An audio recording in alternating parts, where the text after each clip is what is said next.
Hello, everyone. This is Rev Brad on the Soccer Chaplains United podcast from the Touchline. Today's podcast is part of our Lesson from Lasso series, so if you're short on time, when you hear that Ted Lasso theme song, you can skip ahead a minute and get right into the pod. Apple TV's Ted Lasso show has been very popular, and a lot of what we see on the screen gives a glimpse of life at a football club. Being around a professional team for some 25 years, I thought I would offer a chaplain's perspective on some of what we see in each episode. There are some great lessons to be learned, whether you're a person of faith or not. You might be an athlete, a coach, or simply a fan of the beautiful game. I think you're going to find a lot of clever and creative wisdom in this series. Thanks for joining us today. Here we go with another lesson from Ted Lasso. He's found the space, and he's found the back of the net. Just a little off foot, thinking he's going to go far post. Not strong enough with his right hand. Whips that one in. Far post, almost made him ends, and they have. He has the hat-trick. The second in his career. The third of the night. The hat-trick hero. Talked about you're not going to be able to sustain that kind of pressure. To the corner. Goes towards the near post. And you're the angle, and what a goal! What a goal! As we watch AFC Richmond standing around the bin, casting in their precious memories and things of special significance in an effort to ward off the evil spirits and the curse affecting the club's treatment room, there is an ebb and flow to the stories. As I've said, some sacrifices seem shallower than others, some seem deeply meaningful. Of course, the show puts our main characters into the light with greater symbolism. Roy's blankie, Tart's first pair of boots, Rebecca's newspaper article, Sam's 1994 Nigerian national team World Cup photo of inspiration. Regardless, though, this lesson from Lasso is about sharing and being vulnerable. Tart shares a story of how he developed his quote-unquote toughness. He made a vow that he would never be called soft by his father again. But he did so at the cost of trying to make his loving mother proud of him and his accomplishments as a footballer, even though she only cared to see him happy and a good lad. I can definitively say that in much of the football environments that I've been in, whether at the elite professional level or at the high school or academy level, there's a tremendous difficulty in men and boys sharing and being vulnerable. Like Tart, many of us have made oaths and we swear silent vows which become tremendous loads and burdens that we carry deep in our souls.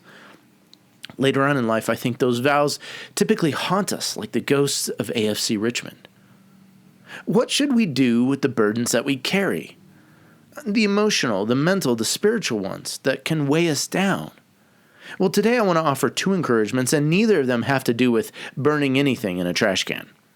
The first is this: bring those burdens to Jesus. Let me say it again. Bring those burdens to Jesus. You see, Jesus offers rest for the weary from the mental, emotional, and spiritual strain of everything that we carry. In the Gospel of Matthew 11:28-30, we read his words. He says, "Come to me, all you who are weary and burdened, and I will give you rest. Take my yoke upon you and learn from me. For I am gentle and humble in heart, and you will find rest for your souls. For my yoke is easy, and my burden is light." Coming and bringing our burdens to Jesus means an exchange. It's his yoke for the things that we carry. Now, when I was younger, I didn't think that this sounded like much of an exchange that I wanted to make. If you don't know it, a yoke is a way of tying farm animals together. In Jesus' day, it was likely a wooden contraption that would have put two oxen's heads together, and they would kind of tie them in there so that they could work and till the land. Jesus, growing up and working as a carpenter, likely would have built such yokes for oxen. It required measuring the head of the oxen and making sure it was a good fit. And this is something that I think Jesus is saying here. You see, he gives us a task, an assignment, a purpose, if you will, an identity that is well fit, well suited to us, and the unique ways that God has made us. And as we are yoked together with Jesus, we're not in this alone. I can't tell you how helpful it's been, and I don't try to be something that I'm not.